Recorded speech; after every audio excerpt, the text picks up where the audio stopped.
Sebelum ceritanya dimulai, silakan tulis di kolom komentar dari daerah mana saja teman-teman yang menonton cerita ini. Dan jangan lupa like dan subscribe, agar channel Our Story bisa terus berkembang dan mempersembahkan cerita yang terbaik. Pagi itu matahari menyinari halaman rumah besar bergaya modern yang berdiri kokoh di kawasan elit kota. Rumah bercat putih gading itu terlihat megah dengan pilar-pilar tinggi dan halaman depan yang dipenuhi tanaman hias rapi. Di teras, aroma kopi hitam dan roti panggang memenuhi udara, bercampur dengan semilir angin pagi yang menenangkan. Henny duduk di ruang makan, seorang wanita berusia awal 30-an dengan wajah lembut dan paras cantik khas wanita Jawa. Kulitnya kuning langsat, tatapan matanya teduh, dan senyum tipis selalu terukir di wajahnya. Ia mengenakan gamis sederhana berwarna biru muda, rambut panjangnya yang hitam pekat disanggul rapi. Dari tatapannya terlihat ketenangan. Meski jauh di dalam hatinya ia menyimpan banyak harapan dan doa untuk rumah tangganya. Di hadapannya, meja makan besar berbahan kayu jati sudah penuh dengan berbagai hidangan. Ada bubur ayam, nasi goreng, roti bakar, jus jeruk, hingga kopi panas. Semua tertata rapi di atas meja marmer. Henny memang terbiasa memulai hari dengan menyiapkan sarapan yang lengkap, meskipun seringkali sang suami hanya sempat mencicipi sedikit sebelum berangkat kerja. Doni, suaminya, turun dari lantai 2 sambil merapikan dasi. Tubuhnya tegap, tingginya sekitar 175 cm, wajahnya tampan dengan kulit sawo matang. Doni selalu terlihat berwibawa dengan jas rapi yang melekat di tubuhnya. Ia adalah seorang direktur muda di sebuah perusahaan properti ternama. Usianya baru menginjak 35 tahun, namun karirnya sudah melesat tinggi. Banyak orang menilai Doni sebagai pria beruntung, karir cemerlang, keluarga bahagia, dan istri yang cantik serta setia. Pagi, Mas, sapa Henny lembut, sambil menuangkan kopi ke cangkir. Pagi, jawab Doni singkat, matanya tetap fokus pada layar ponsel di tangannya. Henny tersenyum kecil, meski jawaban suaminya terasa dingin. Ia sudah terbiasa dengan sikap Doni yang semakin sibuk belakangan ini. Ia tidak banyak menuntut, karena baginya mendukung karir suami adalah kewajiban seorang istri. Mas, sarapan dulu sebentar ya. Sudah kubuatin menu kesukaanmu, nasi goreng kampung, ujar Henny sambil meletakkan piring di hadapan suaminya. Doni hanya melirik sebentar, lalu mengangguk. Iya, sebentar. Henny duduk menemani, meski ia sendiri hanya minum teh hangat. Ia memperhatikan gerak-gerik suaminya yang terlihat terburu-buru. Wajah Doni penuh keseriusan, jarinya lincah mengetik pesan di ponsel. Sesekali ia tersenyum kecil pada layar itu, lalu buru-buru menyembunyikannya. Mas, hari ini ada meeting penting ya? Tanya Henny mencoba mencairkan suasana. Ya, banyak urusan. Ada presentasi sama investor juga, jawab Doni cepat, lalu meneguk kopinya. Henny mengangguk, tidak ingin memaksa suaminya berbicara lebih banyak. Ia tahu Doni mudah terganggu kalau sedang banyak pikiran. Yang ia lakukan hanyalah mendampingi, memastikan semua kebutuhan suaminya terpenuhi sebelum Doni melangkah ke dunia kerjanya yang keras. Setelah beberapa suapan nasi goreng, Doni berdiri. Ia meraih jas yang sudah disiapkan pelayan, lalu mengenakannya dengan sigap. Aku berangkat dulu, ucapnya singkat. Henny ikut berdiri, menghampiri sambil merapikan dasi suaminya. Hati-hati ya, Mas. Semoga semua urusannya lancar. Untuk sesaat Doni menatap wajah istrinya. Ada seberkas keraguan di matanya, namun cepat-cepat ia alihkan pandangan. Iya. Assalamualaikum. Waalaikumsalam. Henny berdiri di depan pintu, melambaikan tangan saat mobil mewah hitam keluaran terbaru melaju meninggalkan halaman rumah. Mobil itu adalah fasilitas yang diberikan keluarga Henny untuk Doni, salah satu bentuk dukungan agar menantu mereka bisa tampil percaya diri di dunia bisnis. Setelah Doni pergi, rumah kembali terasa lengang. Henny duduk di ruang tamu, menatap kosong ke arah pintu yang baru saja tertutup. Ia menghela napas pelan. Baginya, kebahagiaan rumah tangga tidak diukur dari seberapa mewah rumah atau mobil, melainkan dari kedekatan hati antara suami dan istri. Namun ia tahu, dunia Doni berbeda dengan dirinya. Doni adalah pria ambisius, yang selalu mengejar pencapaian dan pengakuan. Henny bangkit, lalu melangkah ke taman belakang rumah. Di sana ada gazebo kecil tempat ia biasa duduk sambil membaca atau menulis catatan harian. Ia menatap kolam ikan yang tenang, mencoba menenangkan pikirannya. Sesekali ia teringat masa-masa awal pernikahannya dulu. Dulu, Doni bukan siapa-siapa. Ia hanyalah pegawai biasa dengan gaji pas-pasan. Henny yang berasal dari keluarga berada, justru memilih Doni karena melihat ketulusan dan kerja kerasnya. Meski sempat ditentang oleh orang tuanya, Henny bersikeras menikah dengan pria itu. Ia yakin, Doni adalah lelaki baik yang akan setia padanya. Kenangan itu membuat bibir Henny tersenyum getir. Ia percaya pada pilihan hatinya. Meski kini Doni sudah berubah menjadi sosok yang semakin sulit ia pahami. Di lantai lain rumah megah itu, pelayan sedang membersihkan kamar kerja Doni. Di meja, banyak dokumen berserakan, laptop yang selalu terkunci dengan password, dan beberapa catatan kecil. Tidak ada yang berani menyentuh terlalu jauh. Karena Doni terkenal sangat protektif dengan urusan pekerjaannya. Sementara itu, di gedung tinggi pusat kota, suasana kantor Doni mulai ramai. Para karyawan sibuk dengan pekerjaan masing-masing. Di ruangan sekretaris, seorang wanita berpenampilan modis tengah menata rambutnya di depan cermin kecil. Wanita itu bernama Siska. Usianya masih 27 tahun, berkulit putih, berwajah manis, dengan gaya pakaian yang selalu mengikuti tren. Ia tahu bagaimana menarik perhatian, bukan hanya dengan kecantikannya, tetapi juga dengan sikap manja yang membuat banyak pria ingin melindunginya. Siska tersenyum tipis melihat pantulan dirinya di cermin. Ia tahu, hari-hari ke depan akan semakin menguntungkan baginya. Ia bukan sekadar sekretaris biasa. Ada kedekatan khusus yang mulai terjalin antara dirinya dengan sang bos, Doni. Kedekatan yang ia sembunyikan rapat-rapat, meski sesekali tatapan mereka di kantor hampir membocorkan rahasia itu. Henny tidak tahu apa-apa tentang dunia Doni di kantor. Baginya, Doni hanya suami yang sibuk bekerja. Ia tidak pernah berpikir ada wanita lain yang bisa mengisi hati suaminya. Dengan polos, ia percaya pada setiap kata Doni, tanpa sedikit pun menyisakan curiga. Hari-hari Henny banyak diisi dengan kegiatan sosial. Ia sering menghadiri arisan ibu-ibu kompleks, mengurus kegiatan yayasan keluarga, dan mengajar mengaji anak-anak sekitar. Semua itu ia lakukan dengan tulus, tanpa pernah pamer status ataupun kekayaan. Bagi orang sekitar, Henny adalah sosok wanita sempurna, cantik, lembut, penyayang, dermawan, dan setia. Namun tak banyak yang tahu bahwa di balik lembutan itu, Henny menyimpan ketegasan dan keberanian. Ia memang jarang menunjukkan sisi kerasnya, karena selama ini rumah tangganya masih berjalan baik-baik saja. Di malam hari, ketika Doni pulang larut, Henny selalu menunggu. Meski seringkali rasa kantuk membuatnya hampir terlelap di sofa ruang tamu, ia tetap berusaha terjaga sampai suaminya datang. Baginya, menyambut kepulangan suami adalah bentuk kasih sayang kecil yang harus selalu ia lakukan. Malam itu, Doni pulang lewat tengah malam. Wajahnya tampak lelah, namun matanya menyimpan cahaya berbeda. Henny bergegas membukakan pintu, lalu menyambutnya dengan senyum. "Mas sudah pulang? Mau kuminumkan teh hangat?" "Tidak usah, aku capek. Mau langsung istirahat," jawab Doni dingin. Henny menunduk, menahan kekecewaan. Ia tahu suaminya letih, tapi sedikit perhatian saja sudah cukup baginya. Namun Doni lebih memilih melewati malam dengan sikap dingin. Ia masuk kamar tanpa banyak bicara, meninggalkan Henny sendirian di ruang tamu. Henny menghela napas panjang. Ia berjalan pelan ke dapur, menyiapkan segelas susu hangat untuk dirinya sendiri. Malam itu terasa lebih sunyi daripada biasanya. Entah mengapa, hatinya diliputi rasa sepi yang sulit dijelaskan. Pagi berikutnya, cahaya matahari menembus tirai jendela kamar utama. Henny terbangun lebih dulu, seperti biasa. Tubuhnya yang ramping masih diselimuti kelembutan mukena putih, karena baru saja selesai menunaikan sholat subuh.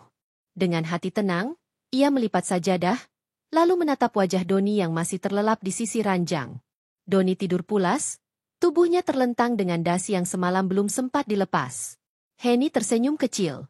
Lalu dengan sabar ia melepas dasi itu, menaruhnya di kursi, dan merapikan selimut suaminya. Ia tahu Doni pulang sangat larut semalam, mungkin karena banyak pekerjaan. Setelah itu, Henny turun ke dapur. Suara peralatan masak mulai terdengar, aroma bawang putih yang ditumis perlahan menyebar ke seluruh rumah. Pelayan yang biasa membantu sudah siap bekerja, Namun Henny tetap turun tangan. Baginya, memasak untuk suami bukan sekadar rutinitas, melainkan bentuk cintanya. Tak lama, meja makan kembali penuh dengan hidangan.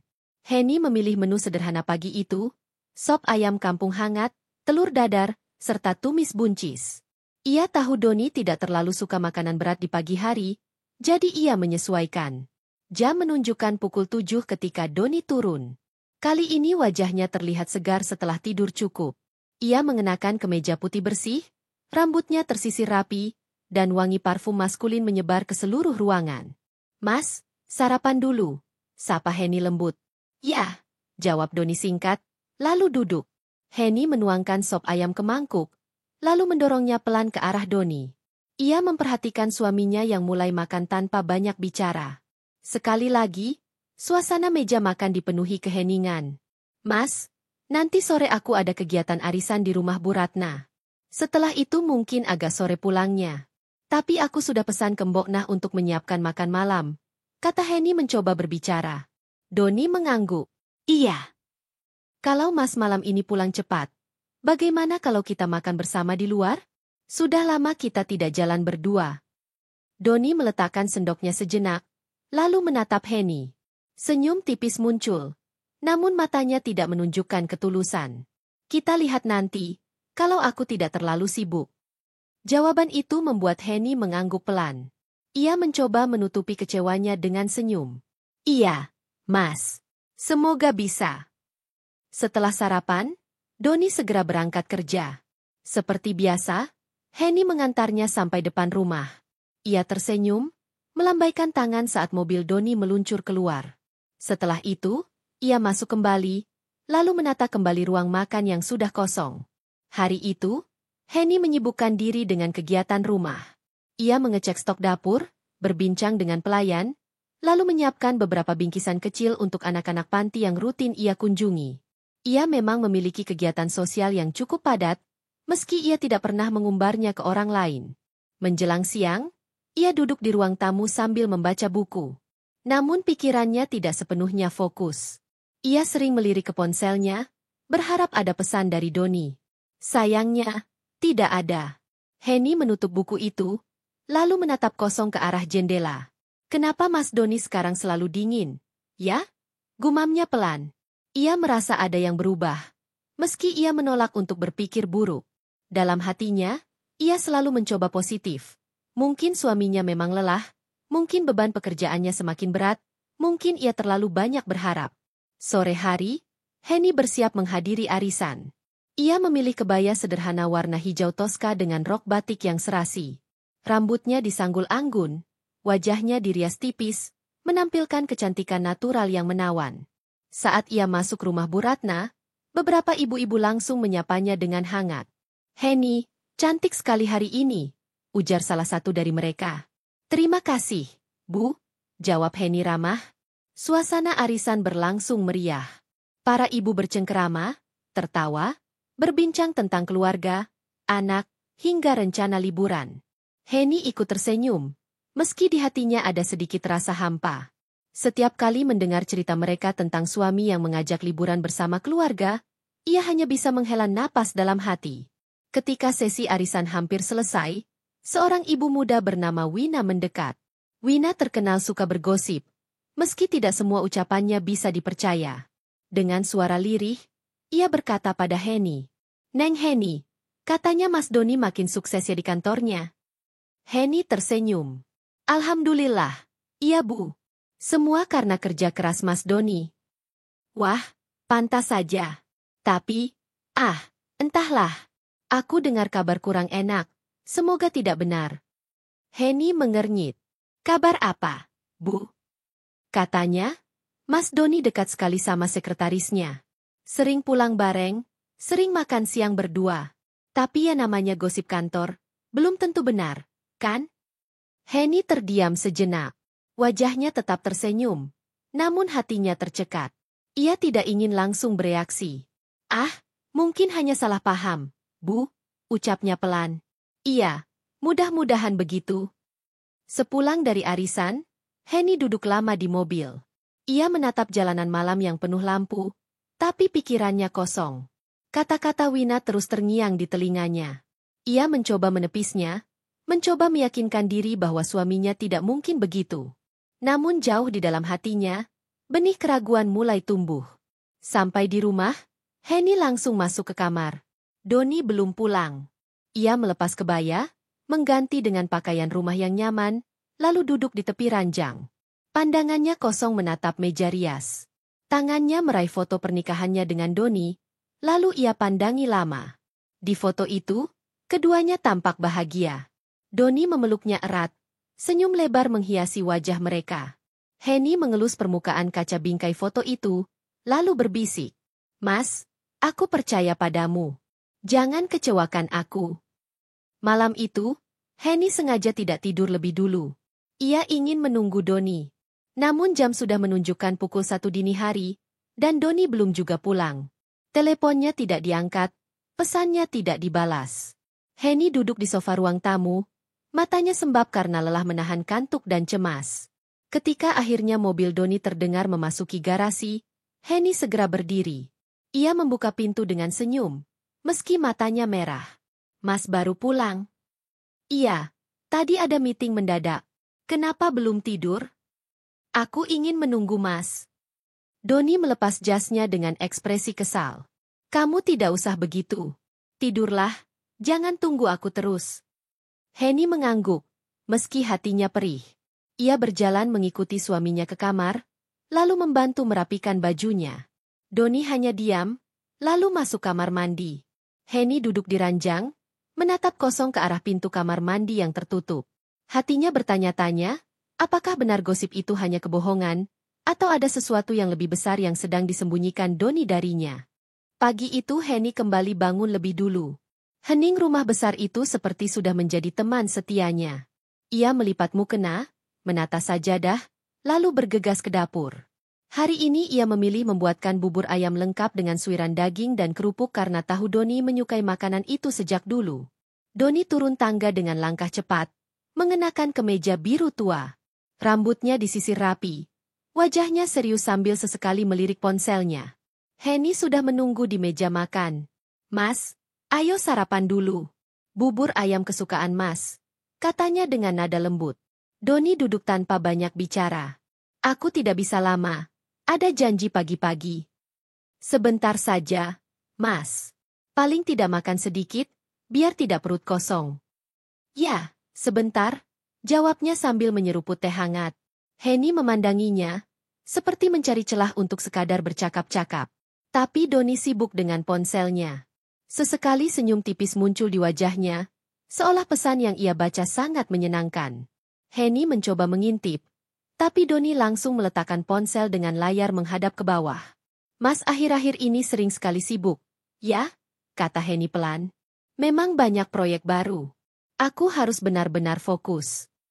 Kalau terlalu capek, jangan dipaksa. Kesehatan juga penting, Mas." "Iya, aku tahu." Jawaban Doni terdengar seperti sekadar basa-basi. Setelah beberapa suapan bubur, ia bangkit, mengambil jas, lalu bergegas pergi. "Aku berangkat dulu," ucapnya tanpa menoleh. "Hati-hati, Mas," jawab Henny sambil mengantar sampai pintu.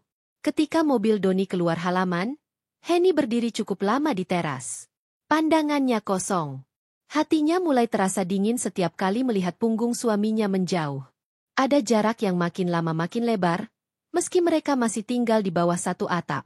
Siang harinya, Henny pergi ke pasar tradisional. Ia menyukai belanja sendiri, meskipun pelayan bisa melakukannya. Baginya, berjalan di pasar memberi rasa hidup yang lebih nyata. Para pedagang sudah mengenalnya sebagai ibu muda yang ramah dan murah senyum. "Bu Henny, seperti biasa ya? Sayur segar baru datang pagi tadi," sapa seorang pedagang. "Iya, Pak. Tolong pilihkan yang terbaik." Henny membeli berbagai bahan, sambil sesekali tersenyum menanggapi obrolan ringan dari pedagang. Ia terlihat tenang, namun pikirannya masih melayang pada Doni.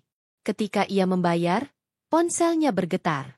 Sebuah pesan dari salah seorang teman arisan masuk. "Hen, aku tadi ke kantor suamimu. Aku lihat dia pulang bareng sekretarisnya. Mungkin cuma urusan kerja sih. Jangan salah paham ya." Henny menatap layar lama. Jemarinya bergetar. Ia ingin langsung menanyakan pada Doni, tapi ia menahan diri. Ia tahu, kalau ia gegabah, Doni bisa saja marah besar dan menuduhnya tidak percaya. Sesampainya di rumah, Henny duduk di kamar kerja kecil miliknya. Di sana ada meja kayu, buku-buku, dan foto-foto kenangan keluarga. Ia menatap lama foto pernikahannya dengan Doni, lalu bergumam lirih. Mas, apa benar ada orang lain yang bisa membuatmu tersenyum, selain aku? Malamnya, Doni pulang lebih cepat dari biasanya. Henny merasa sedikit lega. Ia menyambut dengan senyum, lalu berkata, Mas pulang cepat? Alhamdulillah, aku sudah siapkan makan malam spesial. Doni hanya mengangguk. Aku sudah makan tadi di luar. Dengan siapa, Mas? Tanya Henny hati-hati. Dengan rekan kerja. Ada pembahasan penting. Jawaban itu singkat dan dingin. Henny terdiam. Ia tahu Doni tidak ingin ditanya lebih jauh. Saat makan malam, hanya Henny yang makan ditemani sunyi. Doni sibuk membuka laptop di ruang kerja, jarang menoleh ke arah istrinya. Larut malam, ketika Doni sudah tertidur, Henny duduk di kursi dekat jendela. Bulan bersinar pucat di langit, sementara lampu jalan berkelip dari kejauhan. Henny menggenggam ponselnya, membuka pesan yang tadi diterima dari temannya, lalu menutupnya lagi. Air matanya jatuh perlahan. Ia bukan tidak percaya pada Doni, tapi perubahan sikap suaminya makin hari makin nyata. Semakin dingin, semakin jauh, semakin asing. Di sisi lain, di gedung tinggi pusat kota, Doni masih sering berada di ruang kerjanya bersama Siska. Wanita itu kerap membawa kopi, berdiri dekat, memberi perhatian kecil yang membuat Doni betah. Tatapan mata mereka sudah melewati batas wajar antara bos dan bawahan. Siska tahu cara membuat Doni merasa penting. Ia memuji setiap keputusan Doni, mendengarkan setiap keluhannya, bahkan memberikan sentuhan kecil di bahu atau lengan saat berbicara. Semua itu membuat Doni lupa bahwa di rumah, ada seorang istri yang selalu setia menunggunya dalam sunyi. Henny merasakan perubahan, tapi ia belum tahu seberapa dalam rahasia yang disimpan suaminya. Ia hanya bisa merasakan jarak itu semakin melebar, seakan ada tembok tak kasat mata yang memisahkan mereka. Matahari pagi kembali menyinari rumah megah itu. Henny sudah terbiasa memulai harinya lebih awal. Namun kali ini ada perasaan berbeda di dadanya. Semalaman ia gelisah, memikirkan perubahan sikap Doni. Matanya sembab karena tak banyak tidur, tetapi ia tetap berusaha tersenyum, menutupi semua kekalutan batinnya. Seperti biasa, ia menyiapkan sarapan. Kali ini ia sengaja membuat nasi uduk lengkap dengan lauk pauk kesukaan Doni, ayam goreng kremes, tempe orek, dan sambal terasi. Harapannya sederhana. Semoga makanan ini bisa mencairkan suasana, bisa mengembalikan sedikit kehangatan yang dulu selalu ada. Doni turun tangga dengan wajah datar, jas hitamnya sudah melekat rapi di tubuh. Ia terlihat terburu-buru. Mas, aku sudah siapkan nasi uduk kesukaan Mas. Yuk sarapan dulu, ucap Henny penuh harap. Aku tidak bisa, Hen. Ada rapat pagi ini. Aku harus berangkat sekarang, jawab Doni dingin sambil meraih kunci mobil. Henny mencoba menahan kecewanya. Sebentar saja, Mas. Hanya beberapa suap. Aku sudah bangun lebih pagi untuk menyiapkannya. Doni menoleh sekilas, lalu menghela napas panjang. Sudahlah, aku tidak lapar. Jangan dipaksa. Henny terdiam. Suaminya berjalan cepat ke pintu, meninggalkan aroma parfum maskulin yang menguar. Dari teras, Henny menatap mobil hitam itu melaju keluar gerbang. Senyumnya memudar, matanya berkaca-kaca. Hari itu Henny memutuskan pergi ke butik untuk mengambil gaun pesanan.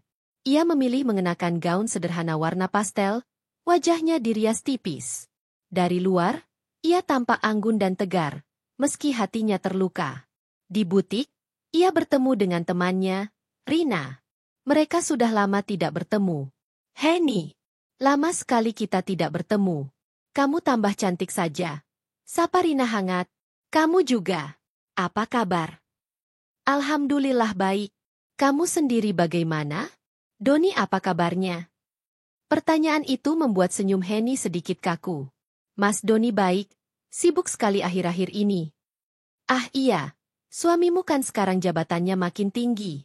Tapi, Hen, Rina menurunkan suara, mendekat. Aku tidak tahu apakah aku harus bilang ini. Tadi aku lihat Doni di restoran hotel, siang kemarin. Dia tidak sendirian. Ada perempuan cantik bersamanya. Mereka tampak akrab sekali. Henny terdiam. Jantungnya berdetak kencang. Perempuan? Siapa? Aku tidak terlalu jelas. Mungkin sekretarisnya. Aku hanya melihat dari jauh.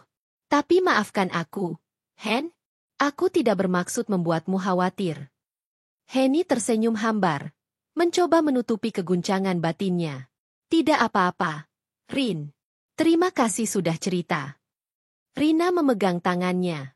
Henny, kamu harus kuat. Jangan langsung percaya gosip. Tapi kalau memang ada yang tidak beres, kamu berhak tahu kebenarannya. Sepulang dari butik, Henny masuk ke kamar dan menutup pintu. Ia duduk di tepi ranjang, menatap foto pernikahannya lagi. Suaranya lirih bergetar. Ya Allah, kuatkan aku. Jika benar Mas Doni menyimpan rahasia, tunjukkan padaku. Jangan biarkan aku buta. Malam itu, Doni pulang lebih malam dari biasanya. Henny sengaja menunggunya di ruang tamu, meski matanya sudah berat. Ketika Doni masuk, wajahnya tampak letih. Mas, kita bisa bicara sebentar? Tanya Henny pelan. Doni menghela napas, meletakkan jas di kursi.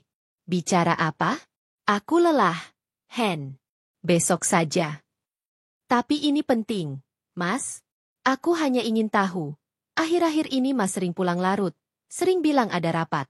Benarkah hanya pekerjaan? Doni menatap Henny tajam, nada suaranya meninggi. Apa maksudmu? Kamu tidak percaya padaku? Kamu mulai mendengarkan gosip orang, ya? Bukan begitu, Mas. Aku hanya... Sudahlah. Aku capek dengan pertanyaan-pertanyaan ini. Kalau kamu tidak percaya, terserah. Doni berjalan masuk ke kamar, meninggalkan Henny yang berdiri kaku. Air matanya jatuh tanpa bisa ditahan. Malam itu, Henny menangis dalam diam. Ia merasa sendirian, meski suaminya tidur di kamar yang sama. Ada jarak yang semakin jauh, jurang yang semakin lebar. Dalam hatinya, ia tahu, ada sesuatu yang Doni sembunyikan. Di sisi lain, di sebuah apartemen mewah di pusat kota, Doni duduk bersama Siska. Mereka makan malam dengan cahaya lampu temaram. Siska tersenyum manis. Tangannya sesekali menyentuh lengan Doni. Mas Doni, aku senang sekali bisa makan malam berdua seperti ini, ucap Siska manja. Doni menatapnya dengan tatapan yang berbeda. Tatapan yang dulu hanya dimiliki Henny. Aku juga, Siska. Kamu membuatku lupa dengan semua penat. Sementara itu, di rumah, Henny menatap langit malam dari jendela kamar. Air matanya terus mengalir. Namun dalam hati ia berjanji. Aku tidak akan diam. Jika benar ada orang ketiga, aku harus tahu. Aku tidak akan membiarkan rumah tanggaku hancur begitu saja. Hari-hari terasa semakin panjang bagi Henny. Ia mulai merasa rumah besar itu terlalu sepi. Biasanya suara Doni menjadi pengisi ruang-ruang kosong. Namun sekarang hanya gema langkahnya sendiri yang terdengar. Pagi itu ia duduk di teras, menyesap teh hangat. Pandangannya kosong menatap halaman depan yang luas. Di benaknya, pertanyaan yang sama terus berputar. Apa benar Mas Doni sudah punya wanita lain? Apa benar semua yang orang bilang? Ketika pelayan datang membawa surat-surat, Henny mengambilnya. Di antara tumpukan itu, matanya terhenti pada sebuah amplop. Tertulis dengan jelas, Hotel Grand Emerald, Jakarta. Jantungnya berdegup kencang. Ia tahu hotel itu, hotel mewah yang sering digunakan untuk acara bisnis sekaligus tempat orang bersembunyi dari pandangan umum. Amplop itu berisi tagihan pembayaran suite eksekutif atas nama Doni. Tanggalnya sangat baru. Henny menggenggam surat itu erat. Napasnya memburu. Semua kecurigaannya tiba-tiba menemukan potongan bukti nyata. Ia masuk ke kamar, duduk di kursi kerja, lalu menutup wajah dengan kedua tangan. Ya Allah, apakah ini artinya Mas Doni memang tinggal bersama orang lain di sana? Sepanjang hari pikirannya kalut. Ia ingin marah, ingin mengkonfrontasi Doni, tapi sekaligus takut mendengar jawaban yang sebenarnya. Hati kecilnya masih berharap bahwa semua ini hanya salah paham. Malamnya, ketika Doni pulang, Henny memberanikan diri membuka pembicaraan. "Mas," ucapnya pelan. "Ada apa lagi?" Doni menjawab singkat, suaranya lelah. "Aku menemukan tagihan dari Hotel Grand Emerald atas nama Mas." Doni terdiam. Matanya sempat melebar, lalu segera berubah dingin. "Itu urusan pekerjaan. Aku ada rapat dengan klien dari luar kota. Jangan mencurigai macam-macam." "Tapi kenapa harus sewa suite eksekutif selama berhari-hari? Bukankah biasanya cukup ruang meeting saja?" Doni membanting jas ke sofa. "Hen, jangan terlalu ikut campur urusan kerjaku. Kalau kamu tidak percaya, terserah. Aku tidak punya waktu untuk ini." Henny tercekat. Kata-kata kasar itu seperti pisau yang menusuk dadanya. Ia ingin menangis, tapi ditahannya di depan Doni. Setelah suaminya masuk kamar dan mengunci diri, barulah ia menangis sejadi-jadinya di ruang tamu. Keesokan harinya, Henny membuat keputusan. Ia tidak bisa lagi hanya menunggu dan menduga-duga. Ia harus mencari kebenaran dengan matanya sendiri. Diam-diam ia menghubungi sopir pribadi Doni, Pak Surya. "Pak, saya ingin minta tolong. Tolong kabari saya kalau Mas Doni ke Hotel Grand Emerald lagi. Jangan bilang pada siapapun, ya?" Pak Surya menatap ragu.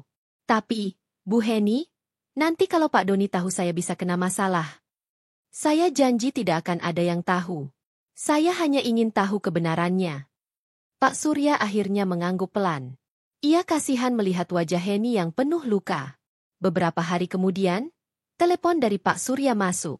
"Bu, Pak Doni sekarang menuju Hotel Grand Emerald dengan mobil dinas." Henny langsung bergegas.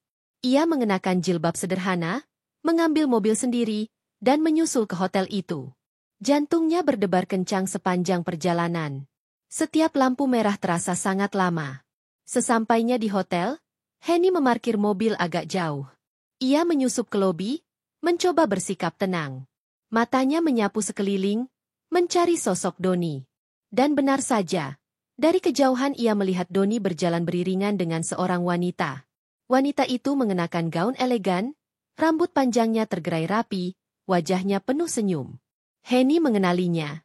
Siska, sekretaris Doni. Tatapan Doni kepada wanita itu begitu lembut, bahkan lebih hangat dari tatapan yang pernah ia berikan pada istrinya sendiri belakangan ini. Langkah Henny terhenti. Dunia seolah runtuh di hadapannya. Napasnya tercekat, matanya panas, air mata mengalir tanpa bisa ia tahan. Ia menunduk cepat, menyembunyikan wajahnya agar tidak terlihat. Siska menggandeng lengan Doni. Mereka berjalan masuk lift bersama, tertawa kecil, tanpa sadar bahwa dari kejauhan ada sepasang mata yang hancur menyaksikan semuanya. Henny berdiri kaku di lobi, tubuhnya bergetar. Jadi benar, semua yang aku takutkan itu nyata. Dengan langkah gontai, ia keluar dari hotel. Dunia di sekelilingnya tampak kabur oleh air mata. Di dalam mobil, ia menutup wajah dengan kedua tangan dan menangis sepuasnya. Untuk pertama kali, ia merasakan bagaimana rasanya dikhianati oleh orang yang paling ia percaya. Namun di balik luka yang dalam, mulai tumbuh sesuatu di dalam dirinya. Sebuah tekad yang perlahan mengeras. Kalau ini yang Mas Doni pilih, aku tidak akan tinggal diam. Aku tidak akan biarkan aku dan anak-anak menderita karena perselingkuhannya. Aku akan buktikan, aku bisa berdiri tanpa dia. Malam itu, Henny pulang ke rumah dengan perasaan remuk. Tangannya masih gemetar ketika membuka pintu. Rumah besar yang biasanya terasa nyaman kini berubah menjadi penjara dingin yang menyesakkan. Semua furnitur mahal, lampu gantung kristal, dan dinding penuh lukisan mewah seakan mengejeknya.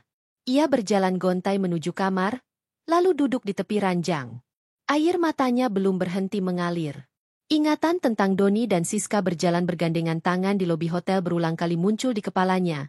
Seperti film yang diputar tanpa henti. "Mas Doni, kenapa tega melakukan ini padaku?" bisiknya dengan suara parau. Henny menatap foto keluarga yang tergantung di dinding. Wajahnya sendiri, Doni, dan kedua anak mereka saat liburan ke Bali. Senyum Doni di foto itu begitu tulus, seakan menertawakan betapa mudahnya ia berubah. Ia tidak bisa tidur malam itu. Matanya sembab, tubuhnya lemah. Namun pikirannya berputar liar. Dalam keheningan, ia mulai menyusun tekad. Rasa sakit yang ia rasakan justru melahirkan keberanian baru. Aku tidak boleh terus menangis. Aku harus tahu seberapa jauh mereka sudah melangkah. Aku harus buktikan semuanya. Dan ketika waktunya tiba, aku akan balas semua sakit ini. Keesokan harinya, Henny mencoba menjalani rutinitas seperti biasa. Ia menyiapkan sarapan untuk anak-anak, mengantar mereka sekolah, lalu kembali ke rumah. Dari luar, ia tampak seperti istri sempurna yang selalu tabah. Namun di dalam hatinya ada badai besar. Ia memutuskan untuk menghubungi Rina, sahabat lamanya. Mereka bertemu di sebuah kafe kecil yang tenang. Rina langsung memeluk Henny begitu melihat wajahnya. Henny, astaga, matamu bengkak. Apa yang terjadi? Henny menahan tangis, lalu bercerita. Ia ceritakan bagaimana ia menemukan tagihan hotel, bagaimana ia mengikuti Doni, hingga akhirnya melihat sendiri Doni dan Siska bersama. Rina menggenggam erat tangannya. Ya Allah, Hen, jadi semua itu benar? Aku ikut sedih mendengarnya. Tapi kamu harus kuat. Jangan biarkan dia dan perempuan itu menginjak harga dirimu. Aku merasa hancur, Rin. Semua yang aku perjuangkan selama ini, keluarga, pernikahan, seakan sia-sia. Tidak, Hen. Justru sekarang saatnya kamu berdiri. Kamu bukan wanita lemah. Kamu punya hak. Kamu punya kekuatan. Kalau Doni sudah mengkhianatimu, jangan biarkan dia hidup seenaknya. Kata-kata Rina bagaikan api yang menyulut semangat di dada Henny. Untuk pertama kali sejak lama, ia merasakan keberanian yang nyata. Beberapa hari kemudian, Henny mulai bergerak. Ia menyuruh Pak Surya diam-diam mengabari setiap kali Doni pergi dengan Siska. Ia juga menyimpan semua bukti tagihan hotel, slip restoran, bahkan foto-foto yang diambil diam-diam oleh Rina yang kebetulan pernah melihat Doni di mall bersama Siska. Malam-malamnya kini ia habiskan di ruang kerja, menata semua bukti di dalam sebuah map merah. Setiap kertas, setiap foto, setiap struk, ia susun dengan rapi. Map itu ia simpan di laci terkunci, seakan menyimpan senjata rahasia. Suatu malam, saat Doni pulang, Henny mencoba bersikap biasa. Mas, makan malam sudah kusiapkan, katanya lembut. Aku sudah makan di luar. Tidak usah repot, jawab Doni dingin. Henny menahan diri agar tidak meledak. Ia hanya tersenyum samar, lalu berkata, tidak apa-apa, Mas. Aku hanya ingin Mas tetap sehat. Dalam hatinya ia berkata, nikmatilah waktumu sekarang, Doni. Semua kebohonganmu akan segera terbongkar. Beberapa minggu berlalu. Hubungan mereka semakin dingin. Doni semakin sering pulang larut, semakin sering menginap di luar dengan alasan pekerjaan. Namun Henny tidak lagi menangis setiap malam. Air matanya sudah kering, digantikan oleh bara api tekad yang menyala-nyala. Suatu hari, ia menerima telepon dari seorang teman lama yang bekerja di kantor pengadilan agama. Teman itu tanpa sengaja melihat nama Doni dalam daftar permohonan pencatatan pernikahan siri. Henny terperanjat. Jantungnya seakan berhenti berdetak. Pernikahan, siri? Ulangnya dengan suara gemetar. Iya, Hen. Aku tidak tahu detailnya, tapi namanya jelas tertulis di situ. Aku kira kamu sudah tahu. Henny menutup telepon dengan tangan gemetar. Kini semuanya jelas. Doni bukan hanya berselingkuh. Ia benar-benar menikahi Siska secara diam-diam. Henny berdiri lama di depan cermin, menatap bayangan dirinya sendiri. Wajah yang dulu penuh kelembutan kini terlihat tegas. Baiklah, Mas Doni, bisiknya lirih. Kalau itu pilihanmu, maka aku juga akan memilih jalanku sendiri. Aku tidak akan biarkan kau merusak hidupku. Aku akan buat kau dan perempuan itu merasakan apa arti kehilangan. Malam itu, untuk pertama kalinya Henny tidur nyenyak tanpa air mata. Bukan karena ia sudah tidak peduli, tapi karena ia sudah siap menghadapi pertempuran. Pagi itu udara Jakarta terasa lembab, langit sedikit mendung. Henny berdiri di balkon rumah besar yang dulu dibangunnya bersama Doni. Pandangan matanya jauh, tidak lagi sekadar menatap pepohonan di halaman, tetapi menembus masa depan yang kini mulai ia rancang. Setelah semua bukti di tangannya, setelah ia tahu Doni benar-benar menikah siri dengan Siska, hatinya tidak lagi goyah. Yang tersisa kini adalah strategi. Ia masuk ke kamar kerja. Map merah berisi semua dokumen perselingkuhan Doni ia letakkan di meja. Di sebelahnya, ada tumpukan berkas keuangan rumah tangga, rekening bank, sertifikat tanah, dokumen mobil, hingga surat kepemilikan perusahaan kecil yang dulu ia bantu bangun bersama Doni. Henny menatap satu persatu dokumen itu. Ingatannya kembali ke masa lalu.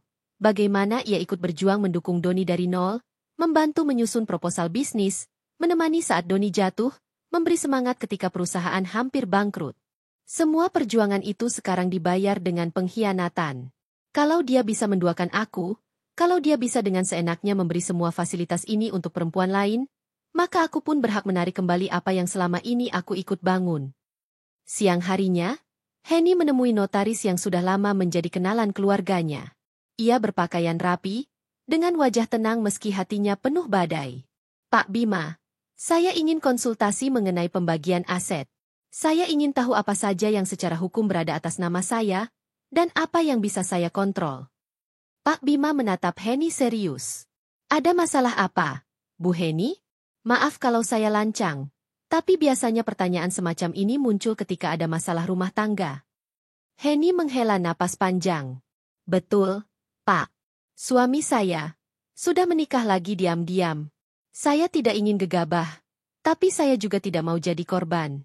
Saya ingin pastikan saya dan anak-anak terlindungi. Pak Bima mengangguk pelan. Ia membuka berkas yang Henny bawa, lalu memeriksanya dengan teliti. Dari dokumen ini, beberapa aset rumah tangga atas nama ibu. Rumah utama ini, misalnya, jelas milik ibu. Begitu juga 2 mobil yang terdaftar di STNK dengan nama ibu. Ada juga rekening tabungan keluarga, sebagian besar masih dalam kendali ibu. Kalau ibu mau, semuanya bisa ibu tarik sewaktu-waktu. Dan perusahaan Doni. Perusahaan memang atas nama Pak Doni, tapi modal awal dan beberapa aset tercatat sebagai kontribusi dari ibu. Kalau ibu ingin menuntut hak, itu bisa dipertimbangkan di pengadilan. Henny tersenyum tipis. Untuk pertama kali, ia merasa punya pegangan yang nyata. Terima kasih, Pak Bima. Saya belum akan melangkah jauh, tapi saya ingin semua ini disiapkan. Kalau waktunya tiba, saya tidak ingin terlambat. Malamnya, Henny duduk sendirian di ruang tamu. Ia menatap mobil mewah Doni yang terparkir di garasi. Mobil itu dibeli setelah proyek besar perusahaan sukses tahun lalu. Tapi siapa yang tahu, belakangan mobil itu lebih sering dipakai Doni untuk menjemput Siska. Hati Henny perih, tapi tatapannya tajam. Mobil itu atas namaku. Kalau perlu, aku tarik kuncinya. Biar dia rasakan jalan kaki. Biar perempuan itu tahu hidup tidak selalu dimanja fasilitas. Beberapa hari kemudian, Henny mulai menguji langkah kecil. Ia menghubungi bank untuk memblokir kartu kredit tambahan yang biasanya dipakai Doni. Maaf, Bu. Apakah ini benar-benar permintaan Ibu untuk menonaktifkan kartu? Tanya petugas bank. Ya, benar. Saya pemilik rekening utamanya. Silakan ditutup. Baik, Bu. Akan segera kami proses.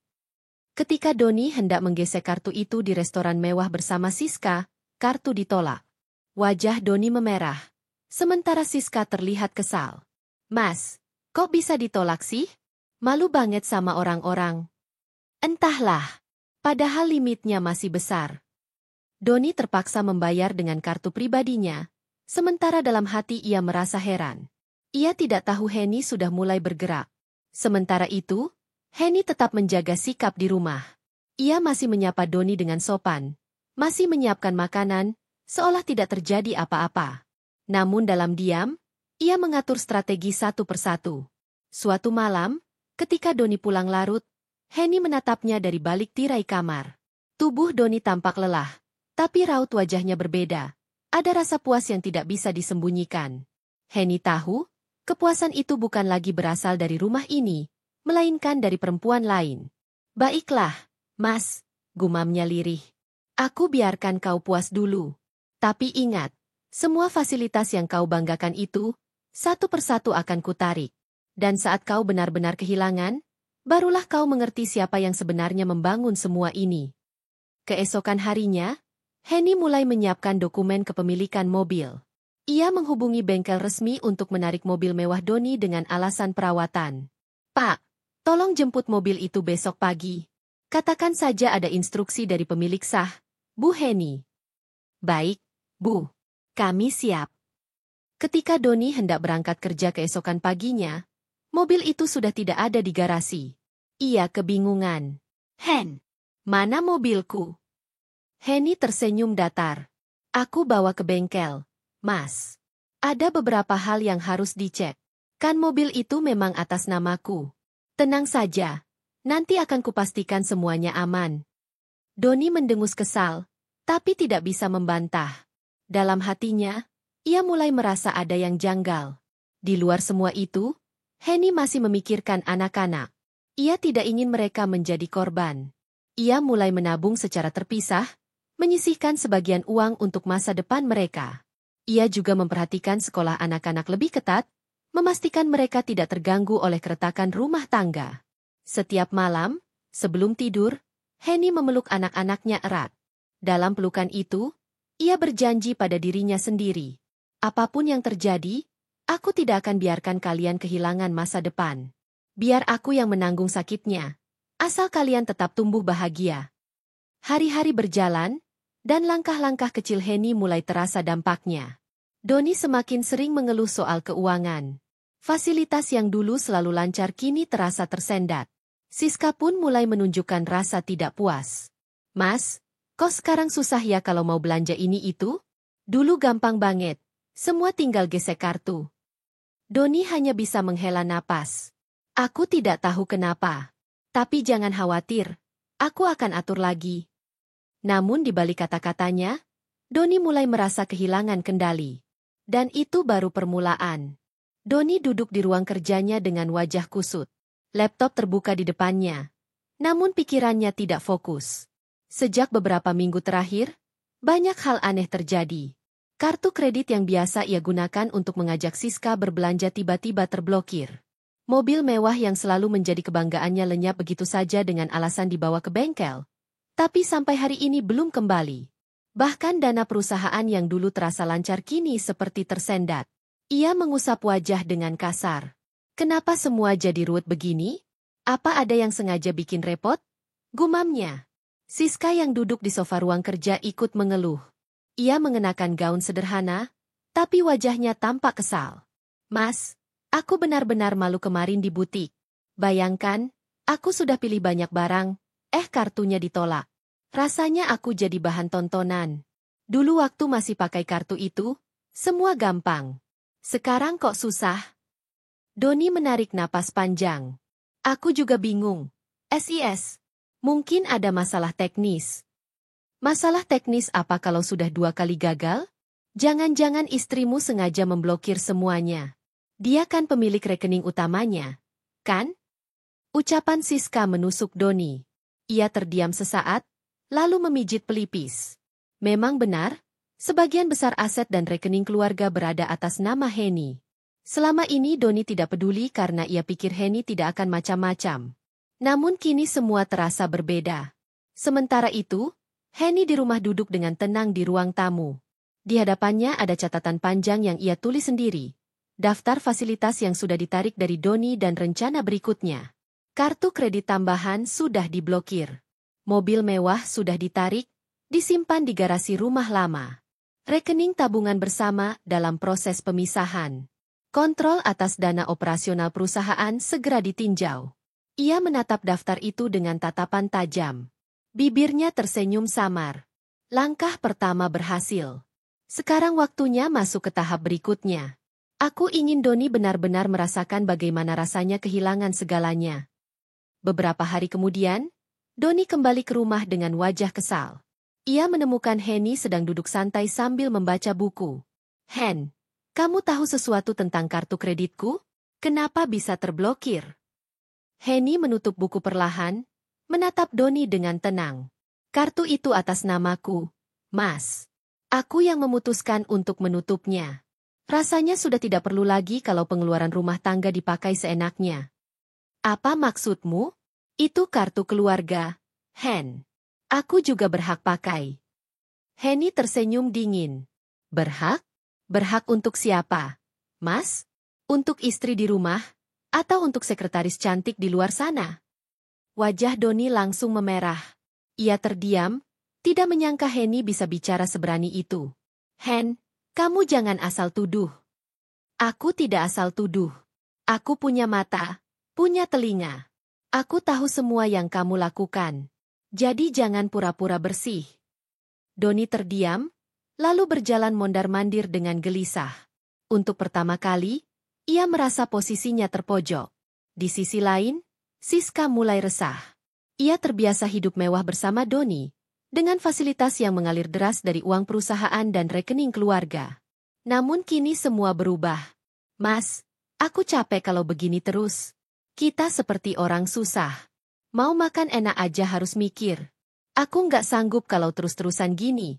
Keluhnya. Doni mencoba menenangkan. Sabar, yes. Aku akan atur semuanya. Pasti ada jalan. Tapi sampai kapan? Jangan-jangan istrimu sengaja bikin kamu menderita biar aku ikut kena. Aku nggak mau hidup miskin, Mas. Kalau kamu nggak bisa jamin, aku juga bisa cari jalan sendiri. Ucapan itu membuat Doni terdiam lama. Ia mulai sadar, Siska tidak mencintainya setulus yang ia kira. Perempuan itu hanya mengejar kenyamanan dan fasilitas. Dan ketika fasilitas itu hilang, cintanya pun mulai goyah. Malam itu, Henny duduk di kamar sambil menatap keluar jendela. Hatinya bergejolak, namun wajahnya tetap tegar. Ia tahu apa yang ia lakukan menyakitkan Doni, tapi itu memang tujuannya. Ia ingin Doni merasakan bagaimana rasanya ditinggalkan, dikhianati, dan hidup tanpa kendali. Ia mengambil map merah berisi semua bukti perselingkuhan Doni. Ia membuka satu persatu foto, struk, dan dokumen yang sudah ia kumpulkan. Setiap helai kertas itu bagai senjata yang siap ia gunakan kapan saja. Belum saatnya kuhempaskan semuanya, gumamnya. Tapi sebentar lagi. Aku ingin mereka berdua benar-benar menderita, bukan hanya secara materi, tapi juga batin. Beberapa hari kemudian, Doni mendapat masalah baru di kantornya. Dana operasional perusahaan tiba-tiba tidak cair seperti biasanya. Setelah dicek, ternyata salah satu rekening penopang perusahaan sudah dipindahkan atas kendali Henny. Ia panik. Kenapa bisa begini? Salah satu staf keuangan menjawab, "Maaf, Pak. Rekening itu atas nama Bu Henny. Dan sesuai instruksi terakhir, pencairan dana hanya bisa dilakukan dengan tanda tangannya." Doni merasa dunia runtuh di hadapannya. Ia tidak menyangka Henny bisa bergerak sejauh itu. Malamnya, ia pulang dengan wajah letih. Henny menyambut dengan tatapan dingin. "Mas Doni, bagaimana rasanya sekarang? Semua yang kamu banggakan, semua fasilitas yang membuatmu percaya diri, coba rasakan ketika satu persatu kuambil kembali. Karena itu semua juga hasil keringatku." Doni menatap Henny. Wajahnya campuran antara marah, malu, dan takut. "Hen, kamu tega sekali." "Tega? Kamu pikir siapa yang pertama kali tega di sini, Mas? Aku hanya mengembalikan rasa sakit yang kamu beri." Siska, yang biasanya manja, kini mulai menjaga jarak. Ia merasa tidak lagi nyaman. Dalam percakapan lewat telepon dengan salah satu temannya, ia mengeluh. "Gila, ya. Aku kira dia bisa kasih hidup enak. Ternyata sekarang malah bikin pusing. Kalau begini, mending cari yang lain aja. Aku nggak mau hidup sengsara." Ucapan itu terdengar oleh salah satu kenalan yang kemudian melaporkannya pada Henny. Mendengar kabar itu, Henny tersenyum puas. "Bagus. Biar mereka saling melukai. Aku hanya tinggal menunggu waktu." Di titik ini, Doni benar-benar terjepit. Uang tersendat, mobil hilang, kartu kredit mati, perusahaan terguncang, dan Siska mulai renggang. Ia merasa semua yang ia bangun selama ini seakan runtuh seketika. Henny, sebaliknya, berdiri tegak. Ia tidak lagi menangis seperti dulu. Wajahnya dingin, sorot matanya tajam. "Ini baru permulaan. Kau akan tahu, Doni, bagaimana rasanya kehilangan segalanya." Malam itu rumah Henny terasa sunyi. Angin berhembus pelan lewat jendela kamar, namun hati Henny bergejolak. Ia duduk di kursi kerja, menatap tumpukan dokumen yang kini sudah rapi ia susun. Surat kepemilikan aset, rekening, hingga akta tanah, Semua kini berada di bawah kendalinya. Dengan setiap helai kertas itu, ia seperti menggenggam kendali penuh atas kehidupan Doni. Telepon genggamnya berdering.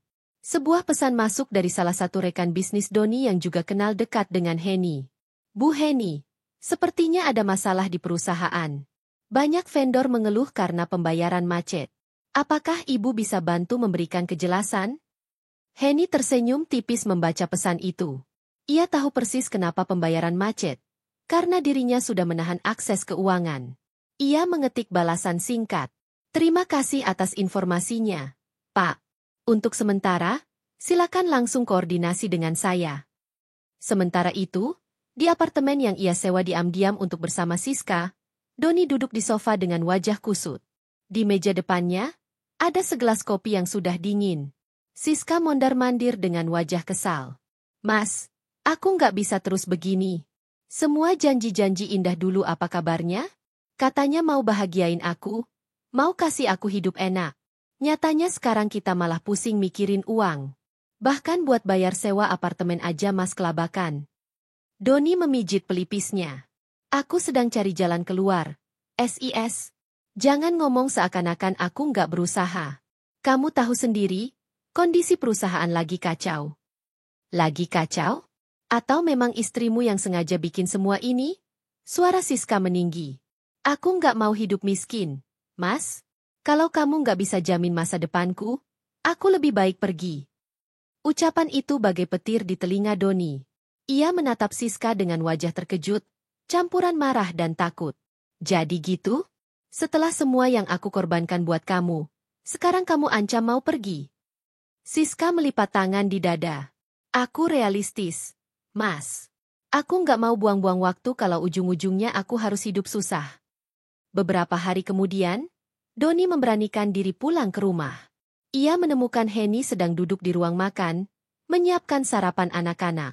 Wajah Henny tenang, seolah tidak ada masalah. Namun tatapannya tajam saat melihat Doni masuk. Mas, kenapa pulang pagi-pagi begini? Tanya Henny datar. Aku cuma ingin ketemu anak-anak, jawab Doni. Suaranya bergetar. Henny menatapnya tanpa ekspresi. Anak-anak selalu ada di sini. Mas, kamu yang memilih lebih sering di luar.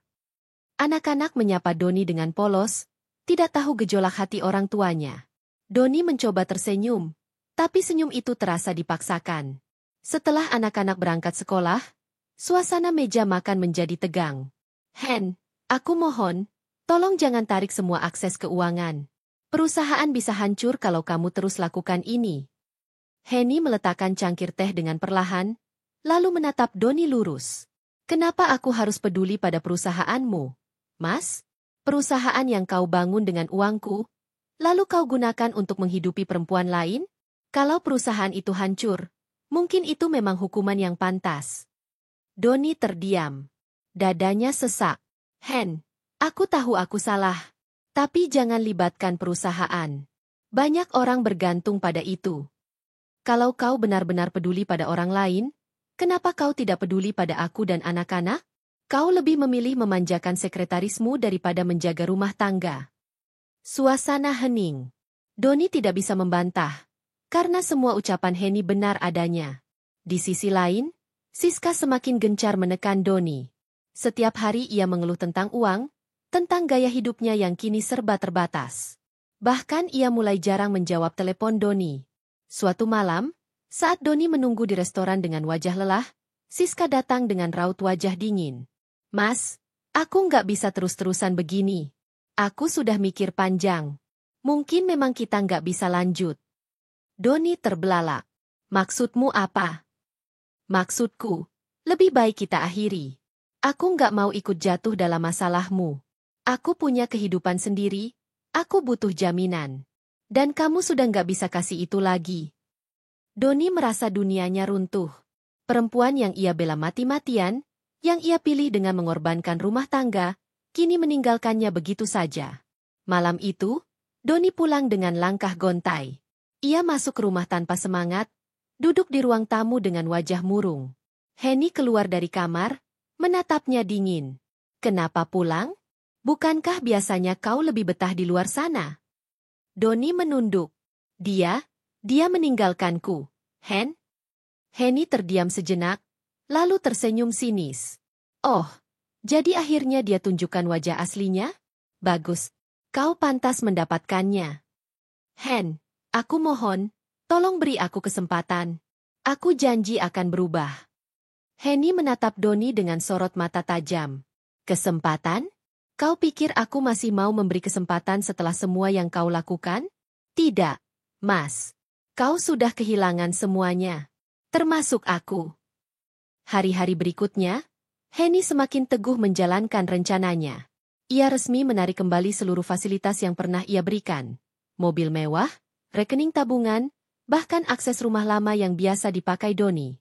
Semua kini terkunci rapat di bawah kendalinya. Doni benar-benar jatuh. Ia kehilangan harta, jabatan, perusahaan yang goyah, dan perempuan yang dulu ia bela. Kini ia hanya tersisa sendiri, dengan penyesalan yang menghantui. Henny berdiri di balkon rumah, menatap malam dengan tatapan tajam. Angin berhembus pelan, membawa bisikan hatinya. Kau sudah merasakan bagaimana rasanya kehilangan, Doni. Tapi ini belum berakhir. Aku ingin kau tenggelam lebih dalam penderitaan, agar kau benar-benar paham arti pengkhianatan. Pagi itu kantor Doni tidak seramai biasanya. Biasanya, setiap karyawan sibuk dengan aktivitas masing-masing, tapi kali ini banyak yang hanya berdiri berbisik-bisik di lorong. Sebagian lain menatap layar komputer dengan wajah cemas. Di ruang rapat, para manajer sudah berkumpul. Doni masuk dengan wajah letih, dasinya tidak terikat rapi, matanya sembab karena kurang tidur. Ia mencoba duduk dengan wibawa, tapi sorot mata para manajer itu seakan menusuknya. Baik, suara Doni serak. Kita bahas masalah aliran dana. Kenapa gaji karyawan bulan ini tertunda? Seorang manajer keuangan memberanikan diri bicara. Pak, rekening utama perusahaan sekarang sepenuhnya di bawah otoritas Bu Henny. Tanpa tanda tangan beliau, kami tidak bisa mencairkan dana sepeser pun. Vendor juga sudah mulai menagih pembayaran. Kalau kondisi ini dibiarkan, mungkin dalam 1 bulan saja perusahaan tidak bisa beroperasi. Doni mengepalkan tangan di bawah meja. Jadi semua jalan buntu. Manajer itu menunduk. Kami sudah berusaha, Pak, tapi situasi ini di luar kendali kami. Suasana hening. Doni tahu, di mata bawahannya, ia sudah kehilangan wibawa. Di luar ruangan, kabar mulai menyebar. Para karyawan berbisik tentang gosip perselingkuhan Doni dengan sekretarisnya. Ada yang berani terang-terangan berkata, pantas aja Bu Henny tarik semua aset. Ternyata Pak Doni diam-diam nikah siri sama sekretaris. Ya ampun, pantas perusahaan jadi kacau. Kalau pemimpin aja nggak bisa setia, gimana mau adil ngurusin bisnis? Bisikan itu seperti jarum yang menusuk telinga Doni setiap kali ia melangkah di lorong kantor. Sementara itu, Henny duduk di ruang kerja pribadinya di rumah, menandatangani beberapa berkas yang berkaitan dengan rekening perusahaan.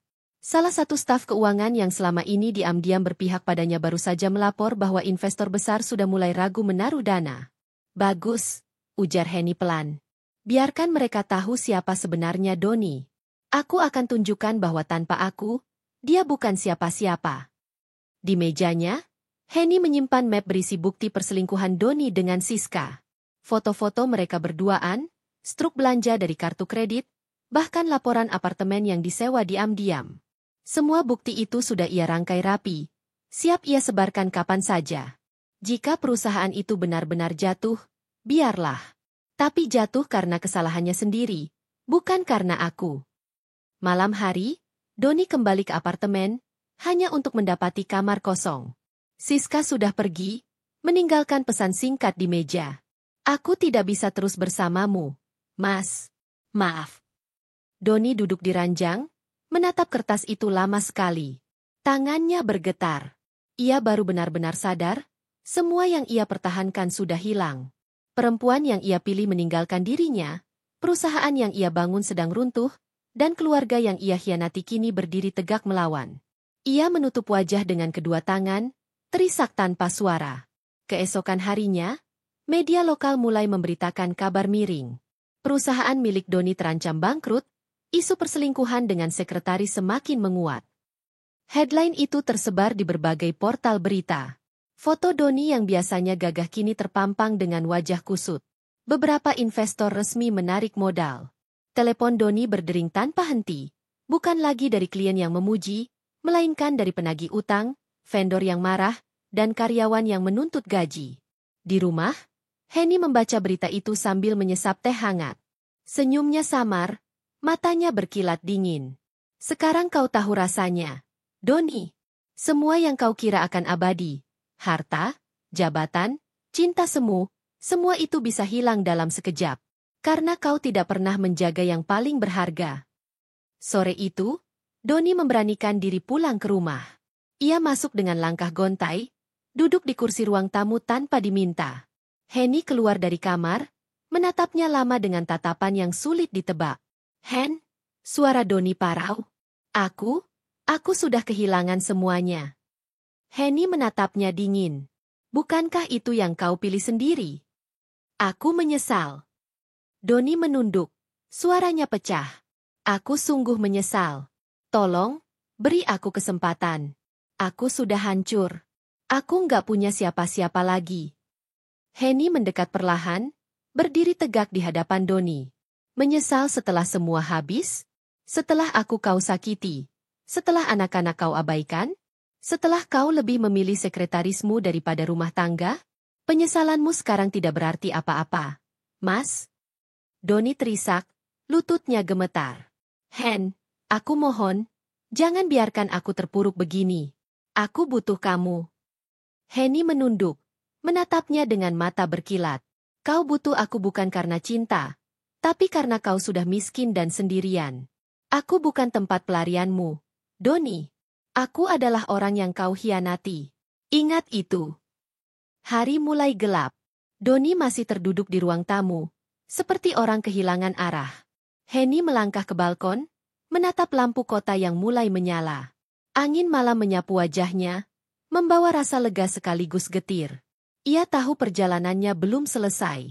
Membuat Doni merasakan penderitaan memang memuaskan, tapi hatinya tetap menyimpan luka yang dalam. Luka itu tak akan sembuh begitu saja. Namun satu hal pasti, ia sudah berhasil berdiri, tidak lagi menjadi korban, melainkan pengendali. Di belakangnya, Doni masih terisak, terjebak dalam kehancuran yang ia buat sendiri. Dan Henny tahu, penderitaan itu baru saja dimulai.